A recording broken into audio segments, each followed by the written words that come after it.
Hola, ¿cómo les va? Buen día. Buen día Maya de Coeducation, Hola. buen día María Eugenia, nuestra invitada, y yo, Bea Arias, también de Coeducation.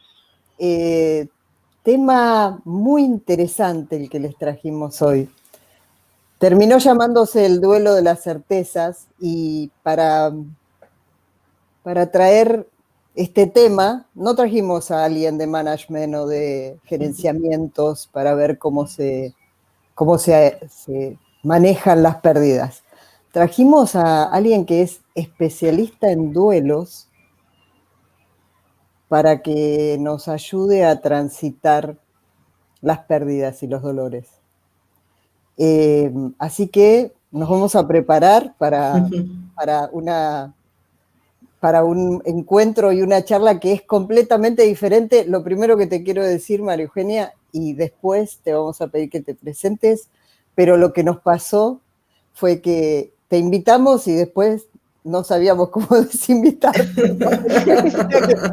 Que el tema Me suele era muy pasar. difícil. Era muy difícil porque el tema era tan tabú para nosotros, el tema de los duelos, de las pérdidas y de las muertes, que tuvimos que decir, nosotros nos arriesgamos a que esto le sea un remanso a quien está perdiendo algo. Así que por eso después agradecimos tanto que te tenemos en nuestra vida, y después nos vas a contar cómo nos vas acompañando en nuestra vida. Pero gracias por venir con este tema, gracias por bancar este tema y bancarnos a todos los que este tema nos asusta un poco. María Eugenia Centurión, nosotros conocemos mucha gente grosa, por suerte, por eso traemos a toda esta gente, la conocemos desde hace mucho. Yo la conozco personalmente desde hace mucho tiempo, hemos tenido la suerte de trabajar juntas. Empezó como ella es psicóloga y después te vas a presentar un poquito más ampliamente, pero tiene una extensísima historia en recursos humanos, una trayectoria. Y después, con esta mirada doble que siempre tiene, también trabajó en fundaciones con mucho impacto social, y eso la trajo hasta acá, la gente y el impacto social, ¿no? Así que si te pido por favor que ahora sí hagas una presentación un poquito más formal de vos. Gracias, Bea. Bueno, sí, yo soy psicóloga, me fui especializando en duelos y ayer pensaba, bueno, ¿y por qué uno se especializa en esos temas, no? Y generalmente yo creo que los psicólogos llegamos ahí, o los que elegimos estas carreras, ¿no? Sociales, por la vida misma, ¿no? Por esa necesidad de tener un trabajo altruista con el otro y al mismo tiempo algo que sana lo propio, ¿no? Así que así fue que llegué a ese lugar. Y empecé a trabajar, como vos bien decías, siempre primero en recursos humanos, y después la vida me fue llevando a trabajar con niños en duelo inicialmente en una fundación que se llama IKEN, que realmente para mí ha sido un espacio de muchísimo crecimiento y formación profesional, y eso me permitió acompañar a familias. ¿Qué hace en IKEN cuando decís Fundación niños en duelo? IKEN, claro, Sí. Fundación IKEN es una fundación, es una de las únicas fundaciones que trabaja acompañando a los niños que están en duelo. Niños en duelo son niños que han perdido madre, padre, hermanos, tíos, pero sobre todo los que serían los apegos centrales, ¿no? Y a partir de ahí, bueno, como nosotros decíamos siempre, bueno, cómo poder ver que siempre sale el sol de nuevo, ¿no? Cómo volver a reconstruirse a partir de esas pérdidas tan fundamentales. Ahí estuve 5 años y después la vida también, como nos va pasando, me llevó a poder estar hoy trabajando en el gobierno de la ciudad, en el Ministerio de Salud, participando de un programa, coordinando un programa que se llama Estar COVID, que tiene como esta mirada, ¿no? El estar siempre está ligado a la presencia, para nosotros en el duelo hay que estar presente, y durante la pandemia, de alguna manera, cómo acompañar el aislamiento de aquellas personas que no importa si tuvieran final de vida o no, pero que iban a estar aisladas de sus seres queridos, y cómo atravesar ese otro duelo del aislamiento y de la cotidianidad que se rompe, ¿no? Entonces, un poco ese es mi rol hoy por hoy. Buenísimo. Y algo que cuando vos venís hablando el tema del duelo está muy ligado al dolor, y en esta sociedad siempre nos dicen que el dolor hay que evitarlo, ¿viste? O sea no sé si en esta sociedad, pero te crían nos criamos o criamos a los otros evitándoles los dolores a los otros. Entonces, ¿cómo se hace cuando uno se especializa en duelo para no evitar el dolor, digamos, ¿no? Sí, total. A veces digo que me quiero especializar en yoga, ¿no? Que me querría especializar en viajes, porque la verdad que cuando uno se especializa en duelo, después te termina pasando bueno, que la vida misma te va poniendo muchas veces frente a microduelos o a duelos, y a veces es un poco intenso, ¿no? Pero creo que es parte de la vida, que a todos nos toca, y que el duelo justamente, ¿no? Viene de la palabra dolor, y como vos bien decías, sobre todo en la cultura occidental, ¿no? Hay otras culturas que por ahí tienen otro tiempo y otra templanza, pero la nuestra, que es así como un sprint permanente, que no nos deja ir como a un ritmo mucho más lento, ¿no? Más ralentizado, si querés, hace que sí, que sea difícil encontrarse con el dolor y con todo aquello que no encaja, ¿no? Digo, el dolor es una emoción en todo caso en la que no queremos estar, ¿no? Digo, muchas veces en esto de una cultura que todo el tiempo está mirando lo lindo y lo bello y lo joven, todo lo que tiene que ver con lo viejo, con la muerte, con lo que no va a ser, con lo que no va a poder seguir siendo, bueno, muchas veces queda invisibilizado, como vos decías al principio, ¿no? O es más un tema tabú que no queremos abordar. Pero está comprobado, por otra parte, que cuando uno le puede dar un lugar a eso y hacerle un espacio, se transita, no deja de estar, pero ese dolor no necesariamente se convierte en un sufrimiento insoportable, ¿no? Entonces, muchas veces todos aquellos que trabajamos en acompañar en duelos, lo que tratamos de hacer es eso, que el dolor no va a ser inevitable, pero no necesariamente eso se tiene que convertir en un trauma. Euge, ¿cómo se acompaña el dolor? Contanos cómo lo haces. ¿Cómo lo hago yo? Bueno, para mí el dolor se acompaña inicialmente desde la empatía, ¿no? Y ahí es bien interesante un concepto que siempre me parece como importante de destacar, que la empatía no es simpatía, ¿no? La empatía no es, bueno, me acerco al otro de manera alegre y simpática, sino que es un reconocimiento, es una función que tenemos los humanos para poder reconocer qué es lo que el otro está transitando, ¿no? Es una función desde muy chiquititos, los bebés ya de 12, 18 meses, se reconoce que pueden tener esa capacidad empática. Y esa capacidad empática lo que permite es ese reconocimiento. Y a partir de ese reconocimiento, que es cognitivo y es emocional también, uno puede dar cuenta de, bueno, ¿qué estará necesitando ese otro, ¿no? ¿Desde qué lugar yo me puedo vincular y desde qué lugar puedo dar algún tipo de respuesta empática, ¿no?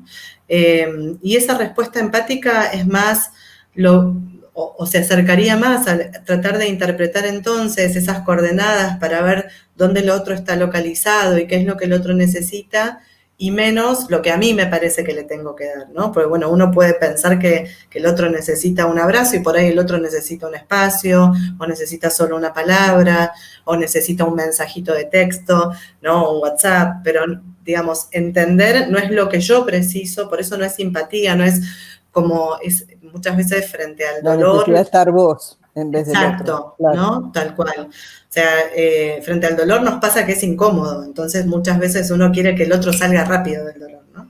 Claro. Creo que la empatía lo que nos lleva es a poder entender qué estará precisando el otro en este momento y quedarse como expectante para dar lugar a que eso aparezca y acompañarlo, ¿no? Desde ahí.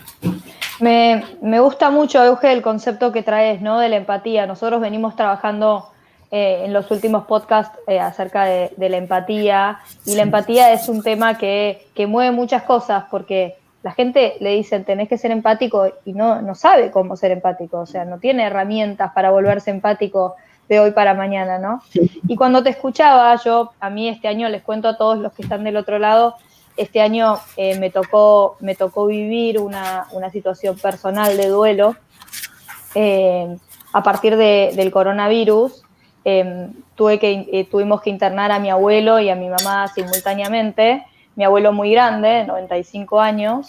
Y cuando me pasó esto, cuando mi abuelo estaba en sus últimos días y me pasó de tener que llamar a mi mamá cuando estaba con mi abuelo para que se pudiera despedir, una cosa que hice fue hablar con Euge. Hablé con Euge en ese momento y ahí entendí lo que era la empatía, ¿no? Entendí lo que realmente significaba la empatía. Y como dice Euge, la empatía, o lo que yo sentí en ese momento que hablaba con ella es, ella sabía lo que me iba a estar pasando y lo que yo iba a necesitar en cada uno de esos momentos que iba a atravesar. Y que ella me haya podido acompañar y prepararme para cada uno de esos momentos, para mí era un alivio, no porque el dolor iba a ser menos, porque no iba a ser menos, pero sí porque por lo menos yo estaba preparada para recibirlo. Y creo que esto de la empatía como lo que el otro necesita y no el ponerme en el lugar del otro, que por allí a ella no le estaba pasando lo mismo que a mí, entonces no se iba a poner en mi lugar, pero sí el poder acompañar en lo que el otro necesita, el poder escuchar lo que el otro necesita en ese momento. Me parece que está bueno este cambio de mirada de qué significa la empatía y creo que desde ahí todos podemos aportarle algo al otro, ¿no? Escuchando lo que el otro necesita o lo que le va a pasar, que está bueno. Definitivamente. Sí, y pensaba un poco con los podcasts que ustedes ya hicieron, ¿no? Con Flor el otro día, esto de fijar vértigos. Digo, me parece que un poco frente a tanta incertidumbre, lo que se presenta como desafío es, bueno, ¿qué lugares uno le puede fijar al otro, ¿no? Frente a un duelo, por supuesto en las pérdidas, cuando alguien fallece es más notorio, pero digo, en cualquier microduelo también, lo que se desestabiliza es esa línea, ¿no? Es como si uno viniera en una línea y de repente hay algo que irrumpe, que es un poco lo que pasó también con esta pandemia, ¿no? Digamos, teníamos una manera de vivir, una manera de hacer las cosas, una diaria que no parábamos a pensar y de repente algo vino, irrumpió e interrumpió. Y eso nos desestabiliza. Entonces, esto que vos traes, Mike, ¿no? Para mí es importante, esa vivencia que es, bueno, frente a lo incierto hay algunas certezas, ¿no? Y dentro de esa gran incertidumbre, como es la pérdida de alguien querido y que no sé con qué me voy a encontrar, hay pequeñas certezas que podemos ir brindando, ¿no? Y que es fundamental. Y digo, me parece que en cualquier duelo uno puede de alguna manera anticipar qué es lo que puede quedar estructurado y hacer pie ahí para poder seguir adelante, ¿no? Me parece algo que estás trayendo es cuando vos hablas del acompañamiento en el duelo, y no solo en el duelo de quien fallece, sino yo estoy pensando en los duelos de las personas que acompañamos en su trabajo o algunas que acompañamos a nivel personal por sus profesiones, ¿no? Que van perdiendo cosas y que vamos perdiendo certezas, ¿no? Para encontrarnos solo con algunas, pero para anticiparnos algunas pequeñas certezas. Y algo que me parece muy importante es que aparece acá, a diferencia de todas las otras conversaciones que hemos tenido, en que nos centrábamos en nosotros, aparece el otro, ¿viste? El otro como atento a lo que nos pasa a nosotros. Y nosotros siendo el otro de alguien. Me parece muy emocionante ser el otro de alguien.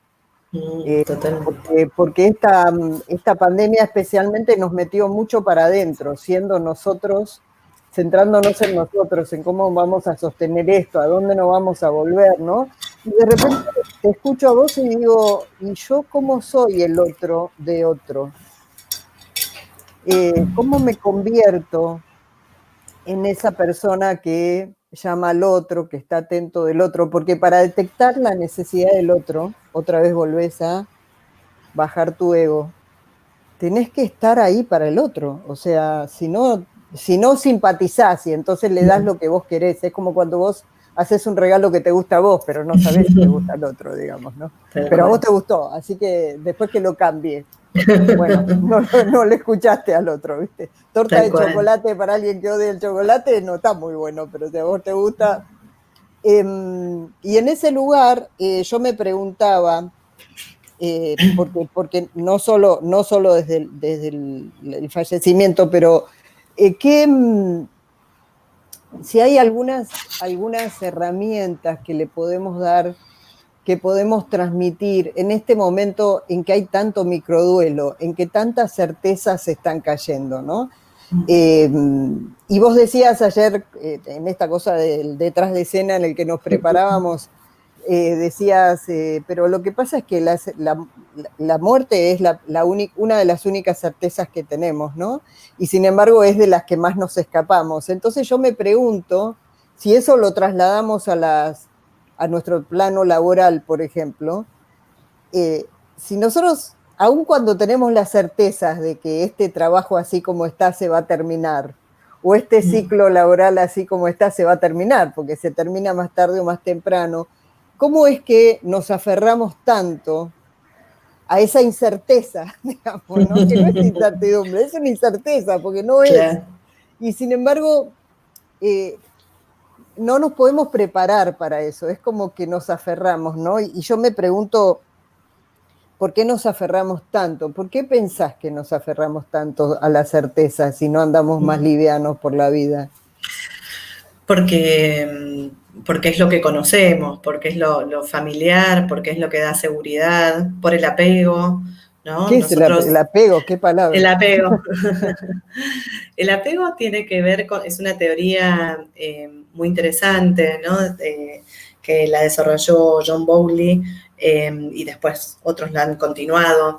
Y lo que habla de alguna manera es cómo correlaciona, cómo es el nivel de apego que una persona puede haber desarrollado con cómo va a poder enfrentar un duelo, ¿no? Entonces, como si uno hiciera, lo voy a simplificar, pero digamos, como si uno hiciera una correlación, bueno, mayor apego, más dificultad para transitar el duelo, ¿no?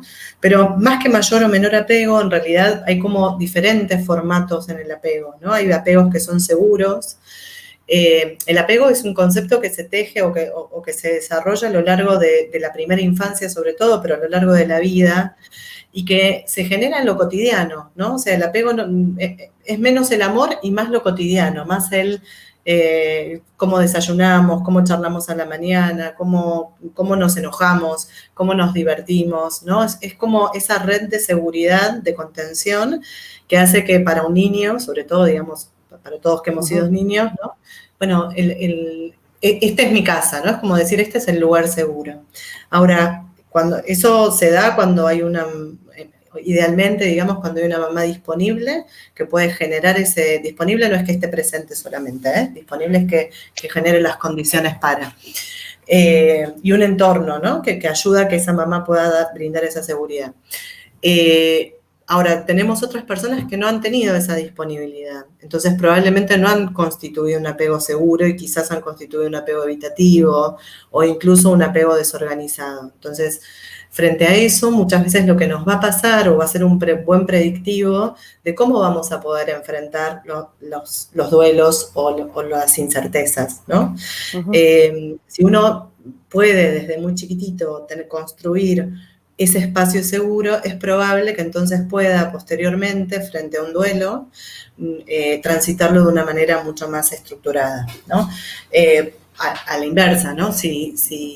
Digamos, si lo que vivimos fueron situaciones desde muy temprano, muy dolorosas o muy difíciles o muy traumáticas, es probable que cualquier circunstancia posterior, no importa la magnitud, pueda volverse traumática, ¿no? Y frente a eso, sí, perdón, May. Euge, ahí te hago una pregunta porque me parece impresionante que esto empiece en la primera infancia. O sea, yo me pregunto, esas personas que por allí no tuvieron esa contención o ese trabajo en el apego en su primera infancia, ¿tienen oportunidad de seguir trabajando en eso? Porque sí. Lo que yo estoy escuchando es esto, la palabra resiliencia, que así como la empatía es una palabra que hoy se escucha en todos lados, ¿no? Y que la gente resiliente tiene una capacidad distinta de moverse y de sortear los obstáculos y trabajar en los momentos de incertidumbre. Me pregunto, ¿cómo se puede trabajar en el apego a lo largo de la vida para poder también trabajar la resiliencia cuando uno es un adulto, ¿no? ¿Qué oportunidades te da la vida después de eso? Sí, la resiliencia como el apego también es un un constructo, digamos, que se desarrolla a lo largo de toda la vida, ¿no? La idea la desarrolló Boris Cyrulnik, que es un neurólogo y psiquiatra que estuvo en campos de concentración, ¿no? Y él es un gran resiliente, digamos, una gran muestra de su propia teoría. Y un poco la idea es, bueno, tiene que ver como con esa línea, ¿no? O sea, uno puede haber nacido o haber atravesado circunstancias muy difíciles, pero el entorno y la posibilidad del desarrollo a lo largo del tiempo de lo que se llama un concepto que se tiene que ver con la segurización, que está muy ligada al apego, ¿no? De alguna manera el apego es generar condiciones que son seguras, ¿no? Entonces, a lo largo digamos, de la vida es, bueno, ¿cómo vamos generando diversas condiciones seguras?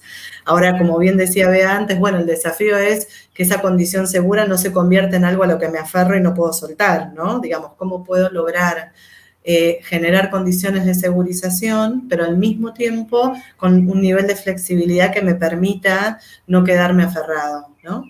Y eso está muy ligado a la cultura, digo, me parece que va muy en línea con lo que ustedes traían un poco la vez pasada en la charla con Flor, y a la red, ¿no? La red, no solo la red tecnológica, digamos, sino las redes que podemos ir construyendo y el impacto que tienen el vínculo con otros en nuestra vida, ¿no? Somos netamente seres de red y de vínculos, y necesitamos entonces, digamos, esos tres conceptos, de alguna manera la cultura, desde lo artístico que muchas veces ayuda, ¿no? A ser más resilientes, y la creatividad nos ayuda a atravesar momentos de dolor, todo lo que tiene que ver con la red, con estar en contacto con otros y las condiciones de segurización, ¿no? Yo tengo algo que preguntar, perdóname, Maya Querés, es que estamos copadas. Estamos copadas, no, anda vos. Si es así, lo logré, vamos. Algo que quiero preguntarte es porque yo he sido de las madres que sienten que no le ha dado mucho tiempo de cotidiano a mis hijos, ¿no? Y entonces, por las dudas, haya otras madres que sienten lo mismo, y yo le herí el apego de mis hijos, y entonces estoy muy preocupada ahora por la capacidad que tengan de manejar la incertidumbre del futuro. No, lo digo en serio, siempre los que trabajamos, y ahora ya no solo las madres en mi generación, ahora creo que las madres y los padres sienten eso, ¿no? Entonces, ¿qué oportunidad tenemos de resarcirnos, y no de adultos, sino de chicos, ¿no? O sea, cuando tenés chicos todavía tenés chicos de primera, segunda infancia, y siempre espero que la primera infancia no haya sido tan terrible, o que nos dé un poco más de tiempo, ¿viste? Pero cuando hablas, y ayer lo hablábamos, este tema de no solo, vos decías, no solo la madre, sino figuras afectivas que generen este entorno de seguridad, y también, que es lo que hablabas de la disponibilidad, sino también tiempos más lentos, que por allí, para quien, como yo, no sabía muy bien cómo parar la pelota, porque también tenía una carrera y un trabajo que sostener, cuando vos hablás de pequeños tiempos o tiempos más lentos, ¿de qué hablas? Ayer hablabas de eso, ¿no? Yo entendí mal. Sí, no, totalmente. Es que en realidad está comprobado que, bueno, por eso yo marcaba como el tiempo, ¿no? A veces justamente no podemos estar presentes porque las responsabilidades laborales no lo permiten, o porque los dos papás trabajan afuera de la casa y vuelven tarde, pero digamos, por un lado está comprobado que en la medida en que la madre siente que está dando lo mejor, ¿no? Y lo mejor es por ahí dejarlo con la mejor abuela, digamos, generar las condiciones de seguridad, eso ya ayuda muchísimo a brindar ese contexto de seguridad, digamos, ¿no? No es necesariamente que lo brinde la mamá directamente o el papá directamente, sino que es, digamos, prodigar esas condiciones de seguridad que para cada uno tendrán determinadas características o posibilidades. Y esto de la ralentización tiene que ver con el ritmo, ¿no? Que también sucede en el duelo, algo que te pasa mucho cuando escuchás a las personas que están transitando un duelo. La sensación es como que el mundo va a una velocidad y ellos van a otra, ¿no? Un concepto muy más de Heidegger, ¿no? Pero del tiempo vivido, digamos. El tiempo no es algo lineal, sino que hay un tiempo propio, ¿no? De cada uno. Ese tiempo vivido, sobre todo para los niños y en los duelos, se ve muy claro, porque es como que uno necesita procesar eso que está transitando. Entonces, ralentizar es no meterlos en una carrera donde los niños tengan todo el tiempo, ¿no? que ser mejores y aprender rápido, sino como poder ir a un ritmo propio, ¿no? Tener un tiempo para enojarse, un tiempo para aburrirse, un tiempo para poder expresar y dibujar y poder expresar las frustraciones, ¿no? Las tristezas, digamos. Eso va para los niños y va para nuestros propios niños internos, ¿no? Digamos, muchas veces la invitación es, bueno, ¿cómo cuidarías a un niño? Y cómo cuidarías a un niño es lo que uno debería poder darse, ¿no? Como un buen padre y madre de sí mismo. La invitación muchas veces cuando uno acompaña a alguien doliente es, bueno, ¿qué necesitaría ese niño interno? ¿No? ¿Qué necesitaría? ¿Qué precisaría que le acerquemos? Y ese reconocimiento nos ayuda como a ir a otro ritmo, ¿no? Que a veces no es el que esperan los demás, pues muchas veces, como decíamos antes, frente al dolor, alguien perdió a alguien y te dice, bueno, salí, tenés que salir a tomar un café, visitame, vamos a dar una vuelta. Y por ahí el tiempo del otro es un tiempo más interno, ¿no? Muy probable, vos lo decías, Bea, bueno, ¿cómo hacemos? Porque uno se ovilla y se hace chiquitito, ¿no? Y se encierra. Y ahí sí hay una invitación para la persona doliente, que es como abrirse, ¿no? Digamos, más allá del dolor, buscar alguna figura, no tiene que ser el psicólogo, no es un tratamiento, pero sí buscar a alguien que me dé seguridad, ¿no? Siempre la palabra, la clave es alguien que me dé seguridad, para que desde esa seguridad yo después vea que puedo desplegar, ¿no? A veces será palabra, a veces será solo estar presente. Y esto a mí me parece muy valioso porque a veces cuando no nos va bien en el trabajo, yo traigo siempre el ámbito en el que nosotros nos desarrollamos más para algunas personas, o yo especialmente, no nos permitimos buscar a alguien más para hablar de lo que nos pasa, de los miedos que tenemos o de lo que estamos por perder. No nos permitimos eso, parece que eso lo tenemos que sostener solos, ¿no? Y por allí es solo eso, ir a buscar a otro y contarles, hay una forma, dale. Me encanta, Bea, esto que traes porque es justo a lo que me estaba viniendo a la cabeza, ¿no? Que yo pensaba en toda esa gente que tenemos nosotros desde lo laboral y desde lo personal también, que por allí hay gente que ha atravesado este aislamiento solo, que en su casa, y yo me acordaba de algunos líderes que nos han contado de querer ayudar o querer acompañar a esta gente, que a lo largo de esta cuarentena y a medida que el aislamiento se iba alargando, la gente cada vez se iba sintiendo peor, ¿no? Con todo eso que perdía. Y me gustaba mucho este concepto que decías, no pasarlo solo, ¿no? ¿Cómo uno hace en esta situación de aislamiento para no pasar las cosas solo? Porque me parece que ese es como un gran desafío, ¿no? Totalmente.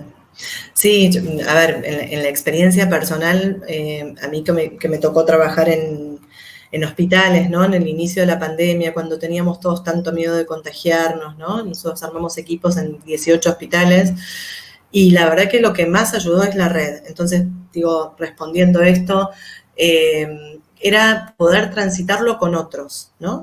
Y eso que lo vi tan claro a nivel redes de equipos, se traduce, digamos, también a las redes y a las personas y a sus propias redes, por más chiquita que sea, ¿no? Esto de esta idea de que estar aislado no implica estar en soledad, ¿no? El aislamiento es una medida preventiva, sanitaria, que tiene que ver con, que ahora se está de alguna manera como, bueno, flexibilizando un poco, pero digamos, sobre todo en los inicios, eso implicaba, bueno, uno podía estar resguardado en su casa para evitar el contagio, pero eso no significaba que no podés levantar un teléfono y hacer un llamado a alguien querido. uno llamar, como decía Bea, ¿no? Bueno, ¿qué otro soy para el otro? Entonces uno estar atento a llamar a aquellos que están solos o que sabemos que por ahí les cuesta más hacer ese contacto. Si tenemos los medios tecnológicos, conectarnos, bueno, como ahora, ¿no? Digo, hay podcast, hay, por suerte, digamos, la virtualidad nos permite llegar como a muchísimos lugares, ¿no? Y después muchas veces, y si todo eso no ocurre, digamos, uno puede tener un gesto, ¿no? Digo, muchas veces conocidos míos en el edificio le ofrecían ir a hacerle compras a personas mayores, ¿no? Sobre todo en los inicios. Digo, pero ese gesto de humanidad, digamos, me parece, aunque la humanidad es una palabra muchas veces trillada, ¿no? Porque los humanos también hemos hecho cosas muy desastrosas y horribles, pero digo, este gesto, volviendo a la primera parte, de empatía, ¿no? De poder decir, bueno, ¿qué estará necesitando ese otro? ¿Qué estará necesitando ese familiar, ese amigo que por ahí hace 2 o 3 días que no? Hacer bueno desde como los chicos, que son buenos naturales, Claro, lo tuyo, claro. ¿no? Que ser buenos nada más, no cuidarte solo vos. Tal cual. Que además, si uno quisiera desde un lugar como receta medio egoísta, está comprobada que la compasión y el altruismo tiene un efecto sanador para uno mismo. Entonces uno diría, bueno, si no te sale para el otro, hacelo para vos, que al final del día igual te va a ir mejor. ¿No? Es medio como una venta, ¿no? Está tratando de convencer a ser bueno al otro. Al otro para que sea bueno. Claro, ¿no? Es otra forma de que también nos haga bien, porque también está comprobado, ¿no? Que poder ayudar a un otro. Nosotros tuvimos muchísimos voluntarios participando de llamar a personas que estaban padeciendo la enfermedad. No todos perdieron familiares, algunos sí. Y la experiencia no es solo de quien fue acompañado, sino que la experiencia también es de quien acompañó, ¿no? Y eso es lo maravilloso, de la posibilidad de brindar una mano y brindar ayuda, también tiene un efecto positivo, ¿no? Digo, también nos ayuda a la resiliencia que hablábamos antes. Totalmente. Yo pensaba recién cuando hablabas del acompañar, cuando inició la pandemia, nosotros como equipo de Coeducation, porque Euge, además de acompañar personas, también acompaña equipos y eso es maravilloso. Cuando empezó la pandemia y nosotros desde Coeducation y cada uno de nosotros individualmente sentía que estaba perdiendo muchísimas cosas, que estaba perdiendo sus tiempos de libertad, que estaba perdiendo sus momentos de contacto con el equipo, que estaba perdiendo su lugar, porque hay un lugar también que se iba perdiendo. Y en ese momento nos contactamos con Euge y Euge nos acompañó mucho en ese primer momento. Me gustaría, Euge, que cuentes un poco de vos y tu experiencia en acompañar equipos y acompañar duelos o microduelos de personas durante esta pandemia que por allí no han perdido familiares o no han perdido seres queridos, pero sí han perdido otras cosas, ¿no? Que también son muy importantes. ¿Querés contarnos un poquito de eso? Sí, a ver, bueno, yo creo que como en todo, primero para acompañar tiene que haber un llamado, ¿no? Y una detección, y eso es lo que ustedes tuvieron, ¿no? Como esto de saber que a veces para atravesar ciertos mares necesitamos, ¿no? Que nos ayuden, más allá de que ustedes son súper especialistas en empresas y en esto, digo, había algo de hacer como un doble clic en duelos, ¿no? Y esto es como lo primero muchas veces, poder tener un autorregistro de lo que necesitamos, ¿no? Y ver, bueno, y entonces levanto la cabeza y voy a algún lado. Me parece que el trabajo es un trabajo de reconocimiento y de nuevo de segurización, ¿no? De decir, bueno, a ver, pongamos primero en palabras qué es lo que perdimos, ¿no? Y para cada uno lo que se pierde es distinto. Alguno perdió su cotidianeidad, otro perdió el trabajo, otro tal vez perdió la seguridad de la mirada en la empresa, quizás alguien perdió el ritmo y los tiempos para estar solo, ¿no? O la tranquilidad de no tener que estar corriendo entre las tareas cotidianas y las, digamos, y las por allí las que eran más externas antes y las más internas, digamos, por ahí perdimos a alguien directamente, ¿no? Alguien querido se fue, no está más. Entonces, en mi experiencia con los equipos, siempre lo que ha funcionado es poder hablar de eso, que no está más, ¿no? Lo que falta. Y ya el hecho de poder reconocerlo y poner en palabras nos empieza a permitir como abrir ese, bueno, y entonces, ¿qué podemos hacer con eso, no? Frente a esto que no va a estar más. ¿Qué opciones hay? ¿Qué podemos reconstruir? Y en ese sentido me parece que como clave, ¿no? La seguridad del mismo equipo. Poder generar dentro, me acuerdo que nosotros hablábamos de, bueno, pauta en reuniones, ¿no? Pauta en reuniones fijas, que en lo virtual al principio era como todo muy desordenado y nos parecía que podíamos hacerlo de cualquier manera, entonces volver a generar un ritmo, ¿no? Ralentizar ese ritmo, que no sean millones de reuniones, sino que sean reuniones efectivas, quizás cortas, pero de impacto.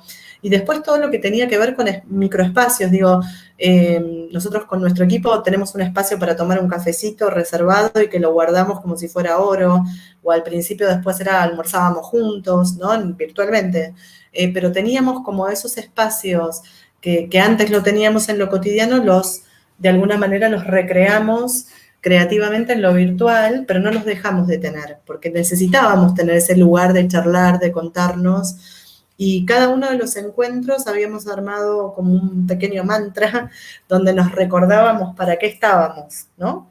Y en cada encuentro nos leíamos para qué estábamos. Me parece que poder volver a vincular el propósito en un momento donde uno por ahí a veces pierde el norte, nos vuelve a ayudar a recordar, ¿no? Decir, era para esto, ¿no? Era para esto. Y eso alinea muchísimo, ¿no? Ayuda a que uno se vuelva a alinear. Y después me parece que la diversión, ¿no? Y aunque a veces parezca que no es posible, digo, una charla así como la de ahora, divertida, donde nos reímos un rato, donde podemos compartir impresiones, inquietudes, también nos ayuda a esto, ¿no? A sentir que hay algo de conexión con lo que nos hace bien.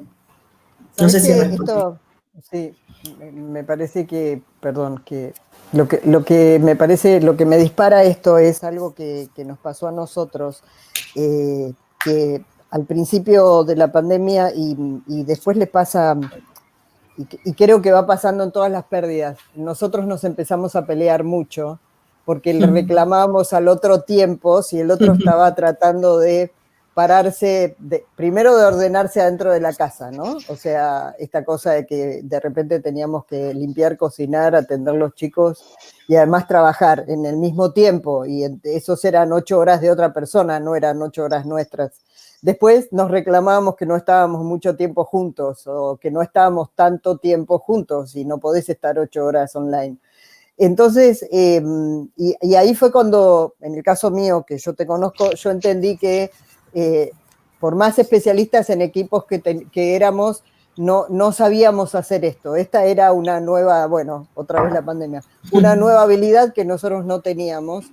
Y si hay algo que vos trajiste y que nos costó al principio fue esto de ser más íntimos. En realidad éramos muy cercanos, pero no éramos muy íntimos. Quiero decir, esto de decir, escribamos para qué estamos, agradezcamos al otro, digámosle tal cosa. Y eso no lo decíamos, digamos, ¿no?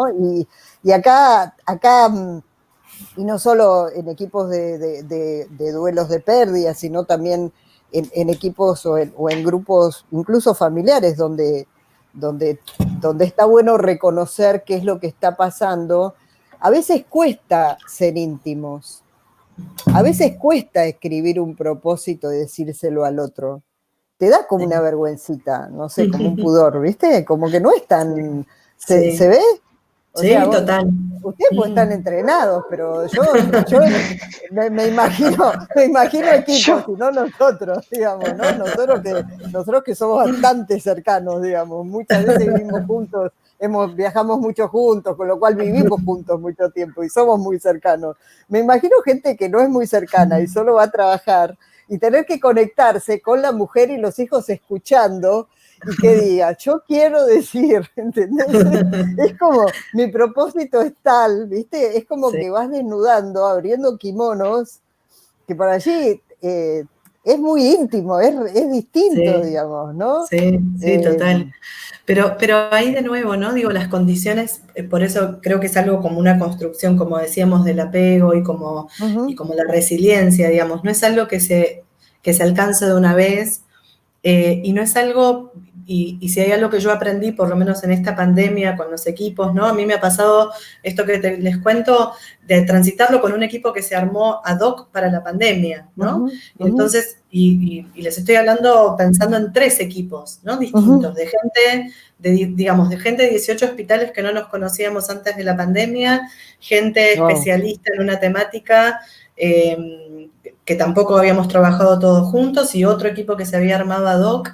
Digo, y el hilo conductor, ¿no? Nosotros nos gusta el gesto como de coser, donde cosíamos como todo, tenía que ver con esto. En cada uno de los espacios había encuentros de trabajo para los objetivos, pero profundamente cálidos, y donde estaba habilitado el poder llegar como se estaba, ¿no? Y entonces, a veces, viste, uno dice, bueno, no voy a perder 5 minutos en preguntar rápido cómo estamos todos, ¿no? Y está comprobadísimo que esos 5 minutos de que nos damos para saber cómo estamos, habilita, es como sembrar, viste, un campo donde la semilla cae de otra manera. Y la verdad es que hoy el vínculo que yo pude generar con todos estos equipos que les cuento, no lo había transitado prácticamente nunca en un contexto como este, ¿no? Quiero decir, donde en muy poco tiempo había que tener mucho resultado, y sin embargo se pudo generar esa seguridad y esa confianza. Me parece que el mix, ¿no? Sí, no, Mike, que me encanta esto, porque esto me hacía acordar un poco a lo que trabajamos en el último podcast, ¿no? De la importancia de poder crear espacios distintos cuando estás con el equipo, ¿no? Que no sean reuniones de trabajo, que sean reuniones para generar vínculos, que sean reuniones para generar confianza, que es tan importante, ¿no? Inclusive yo pensaba en estas herramientas, y perdón, pero me vienen un montón de cosas a la cabeza. Pensaba en estas herramientas inclusive para las familias, ¿no? Que han perdido los espacios de juntarse, y ahora muchos ya lo están recuperando, pero sí fue como un momento en donde por ahí vos te juntabas a hablar de cualquier cosa, y eso te generaba como una sensación de cercanía, ¿no? Me parece que está bueno tomar esto como una forma de construcción para los equipos, para las familias, para las personas que están solas, para aquellos que se olvidan o se olvidaron para qué venían, para qué se levantaban todos los días, ¿no? Que me parece re profundo, me parece buenísimo. Sí, además a mí me trae algo que es muy importante, que es lo que te pasa cuando te pones en un Zoom y que después de un ratito ya no tenés mucho que decir y cortás. Claro. ¿Viste? Cuando te pones en un Zoom, qué sé yo, ahora los cumpleaños de Zoom, los cumple Zoom duran 25 minutos, porque no tenés mucho que decir, digamos, ¿no? Después que todos se saludaron, se desearon algo, hiciste un pequeño juego, y sin embargo cuando vas a visitar a alguien pasás toda la tarde, porque no tenés necesidad, es solo la cercanía, estar cerca del cuerpo del otro y ya está, no necesitas tener una conversación tan importante, y por allí hacer el ejercicio, especialmente con aquellos que no podemos ver por una cuestión de riesgo y qué sé yo, de generarnos este espacio, de preparar este espacio, ¿no? También lo decían el otro día, ¿no? De preparar el espacio, de decir, bueno, vamos a hacer un juego. Yo me acuerdo hace poco en un cumpleaños de mi suegra, todos teníamos que llevar algo para compartir, y yo solo les leí una poesía, y es rarísimo, porque no es la familia, no leo poesías en otros ámbitos, digamos. Y a todos los emocionó mucho que yo les leyera una poesía, y fue un regalo, eran los regalos que podíamos hacer, entonces yo regalé una poesía. Y era una poesía muy cortita, así que después ahora se las voy a buscar para porque por allí nos podemos regalar algo. ¿Por qué no nos regalamos algo? ¡Ay, qué lindo! Sí, hagamos eso. Ahora lo veo. Pero me parece que eso, ¿no? Que poder pensar cómo armarnos así con lugares de amor hacia los otros, ¿no? Y estoy pensando también en los equipos de trabajo. darnos ese Totalmente. espacio. Me quedé con esa imagen de no es lo mismo echar una semilla en un campo Totalmente. sin trabajar que en un campo arado, limpio, desmalezado, Exacto, rotado, ¿no? exacto, No es lo mismo, exacto. no es lo mismo. No, no es lo La otra mismo. puede ser que crezca, pero con mucho más sufrimiento, digamos. Totalmente, totalmente. Y al Uh-huh, mismo tiempo pensaba, digo, y con más sufrimiento para todos, ¿no? La vez pasada había escuchado, no me acuerdo exacta la referencia, ¿no? Pero decía que está comprobado, justamente por las neuronas espejo, que uh-huh, si un jefe llega a un lugar y no habla y está muy enojado, ¿no? Y está muy enojado con su uh-huh. equipo y disgustado y no lo expresa, si uno le toma la tensión arterial al equipo, seguramente sube, ¿no? Mira Wow. vos, Eh, claro. digo, porque eso está, ¿no? Esto famoso que en lo cotidiano se dice, se corta el clima, ¿no? Sí, claro. Eh, y la verdad es que esto es importante, digo, así como eso trasciende, el amor también trasciende. Cuando del otro lado hay alguien dispuesto, disponibilizado, ¿no? Con su humanidad, a abrirse a la humanidad del otro y a sensibilizarse y a habilitar, y eso es genuino, también ese equipo lo va a sentir, ¿no? Y va a entrar en esa sintonía. De nuevo, porque estoy brindando unas condiciones seguras donde exponerme y mostrarme tal como soy es posible, ¿no? Y eso, al final del día, nosotros a veces nos reímos porque algunos dicen, nunca lloré tanto en un equipo o en reuniones, ¿no? Y bueno, digamos, bueno, no nos hace buena prensa ¿viste? De benchmarking de la marca, pero digo, pero realmente, cuando eso es lo que está sucediendo, si no le damos lugar, tracciona hacia el lugar que no queremos, ¿no? Digamos, no es que eso deja de pasar porque no lo hablo. Pasa y a la persona le duele la cabeza, se siente mal, no puede estar en el Zoom, está desconcentrada, no llegó con los objetivos, ¿no? Entonces, poder tomarnos un rato en cada una de nuestras reuniones para poder hacer como ese check-in, ¿no? Decimos nosotros de, bueno, ¿cómo andamos? O tener la frecuencia semanal del encuentro donde podamos tener un espacio para contar cómo estamos y otro espacio para ir a lo que tenemos que hacer, ayuda muchísimo a generar ese sembrado que decimos o esa tierra fértil para lo que Uh-huh, va a venir posteriormente, ¿no? uh-huh. Buenísimo. Bueno, yo si quieren les leo. El productor me va a matar porque no sé cuál es el autor, así que, pero yo lo saqué de una serie de amor. Era una de amor la que estaba Era una mirando de amor. y, y si quieren con esto, Flor, Flor no, me vino Flor también, porque también lo era decir. Euge, yo te agradezco profundamente, yo te agradezco profundamente por todo lo que haces por mí muchas veces, por lo que has hecho por mi equipo, y mucho más importante, y con todas las personas que están en este momento en el servicio público, todo lo que sé que significás cuando apareces en la vida de la gente. Gracias. En el momento en uno de los momentos más difíciles de sus vidas, aparece Euge con esta voz así suave que tiene y con esta contundencia con la que sabe que tiene que hacer las cosas, y yo sé de mucha gente a la que le vas aliviando tanto el camino. Tu karma está re limpio, me imagino. Eh, Así que Gracias. nada, yo te quiero agradecer esto. No sé si vos, Maya, le querés decir algo y yo quisiera cerrar con esto. Yo, Euge, te quiero agradecer por acompañarnos hoy y te quiero agradecer por habernos acompañado durante todo este proceso en el equipo y sobre todo por haberme acompañado a mí en uno de los momentos más difíciles que me tocó pasar este año. Eh, Así que nada, yo les quiero decir a todos que Euge es muy grosa. Es muy Qué grosa, lindo. es muy grosa. Búsquenla si la necesitan también. Es muy Es grosa. muy grosa, es muy grosa. Qué, Y se qué, qué banca cosas hermoso. que nadie se banca.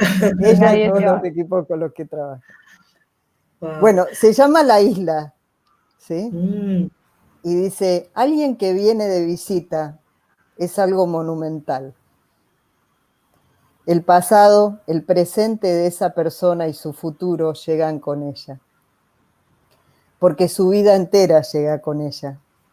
como es frágil, es posible que hayan roto antes el corazón que traiga consigo. Así que trata de ayudar a repararlo. Muchas gracias. Bellísimo, bellísimo. Muchas gracias. Muy lindo. Te quiero. Muchas gracias a todos. Gracias, quiero a ustedes y les agradezco profundamente este espacio.